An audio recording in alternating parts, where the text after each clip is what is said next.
जिन पंक्तियों में राष्ट्रगीत के अंदर मुल्क को माँ दुर्गा सरस्वती जनहारणी जन्म देने वाली जन्म लेने वाली ये इल्म देने वाली ये कहा गया है, ये हमारी आस्था से टकराती हैं। तो हमारे पास ले दे के एक आस्था है, अगर हम अपनी आस्था भी खो बैठें तो हमारे पास कुछ नहीं बचेगा। इसलिए हम प्राण तो दे सकते हैं लेकिन अपनी आस्था के साथ समझौता नहीं कर सकते। हमारा सर कट जाए लेकिन हम इन पंक्तियों को नहीं गाएंगे। मेरे देश का संविधान बिल्कुल स्पष्ट है, मुझे आज़ादी है।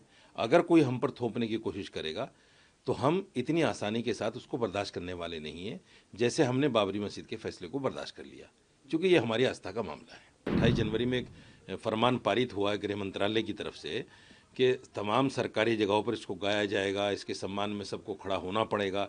तो मुसलमान तो नहीं गाएगा, मुसलमान नहीं गाएगा, उसकी जान चली जाए नहीं गाएगा। मातरम जो गीत है, जिसको राष्ट्रगीत भी कहा जाता है, ये आज से नहीं 1937 से लेकर जो है विवादों में है।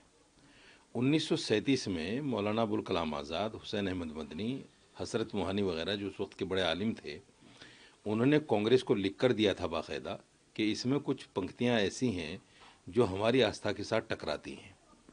तो 1937 में कांग्रेस ने एक रेजोल्यूशन पास किया और कहा कि हमने ये पंक्तियां हटा दी हैं, आज़ादी में ये पंक्तियां नहीं गाई जाएंगी जो मुसलमान की आस्था को चोट करती हैं। उस वक्त वो मामला ख़त्म हो गया। संविधान जब बना 1949 में, तो उसमें भी अभिव्यक्ति की आज़ादी दी गई और कहा गया कि किसी पर कोई चीज़ थोपी नहीं जाएगी। 2016 में राष्ट्रगान को लेकर एक मुकदमा सुप्रीम कोर्ट में आया, तो सुप्रीम कोर्ट ने कहा कि राष्ट्रगान के लिए अगर कोई खड़ा भी नहीं होता है उसके सम्मान में, तो भी उसको देशद्रोही नहीं कहा जा सकता। तो मेरा स्पष्ट मानना ये है, और जितने भी मुसलमान आलिम हैं, कि जिन पंक्तियों में राष्ट्रगीत के अंदर मुल्क को माँ दुर्गा सरस्वती जनहारणी जन्म देने वाली जन्म लेने वाली ये इल्म देने वाली ये कहा गया है, ये हमारी आस्था से टकराती हैं। तो हमारे पास ले दे के एक आस्था है। मुसलमान के पास सरकारी नौकरियां तो है नहीं, मुसलमान बहुत बड़े कारोबारी तो है नहीं, ले देकर हमारे पास आस्था है। अगर हम अपनी आस्था भी खो बैठें तो हमारे पास कुछ नहीं बचेगा। इसलिए हम प्राण तो दे सकते हैं लेकिन अपनी आस्था के साथ समझौता नहीं कर सकते।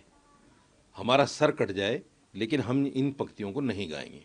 सरकार इसमें बुरा माने भला माने, मेरे देश का संविधान बिल्कुल स्पष्ट है, मुझे आज़ादी है। अगर कोई हम पर थोपने की कोशिश करेगा तो हम इतनी आसानी के साथ उसको बर्दाश्त करने वाले नहीं हैं, जैसे हमने बाबरी मस्जिद के फैसले को बर्दाश्त कर लिया, क्योंकि ये हमारी आस्था का मामला है। यानी इसकी अनिवार्यता को लेकर जो वो कह रहे हैं, आप भी उस बात से इत्तेफाक? बिल्कुल बिल्कुल, उस बात जो 28 के अंदर 28 जनवरी में एक फरमान पारित हुआ है गृह मंत्रालय की तरफ से कि तमाम सरकारी जगहों पर इसको गाया जाएगा, इसके सम्मान में सबको खड़ा होना पड़ेगा। तो मुसलमान तो नहीं गाएगा, मुसलमान नहीं गाएगा, उसकी जान चली जाए नहीं गाएगा। और मौलाना अरशद मदनी साहब ने जो कहा है, उन्होंने कहा है हम सुप्रीम कोर्ट जाएंगे इसकी अनिवार्यता को लेकर। ये ठीक है, हमारा संवैधानिक अधिकार है, ये भी हम ये भी करेंगे, लेकिन हम गाएंगे नहीं, बिल्कुल नहीं गाएंगे। For more of such videos, do like, share and subscribe to ET Now Swadesh.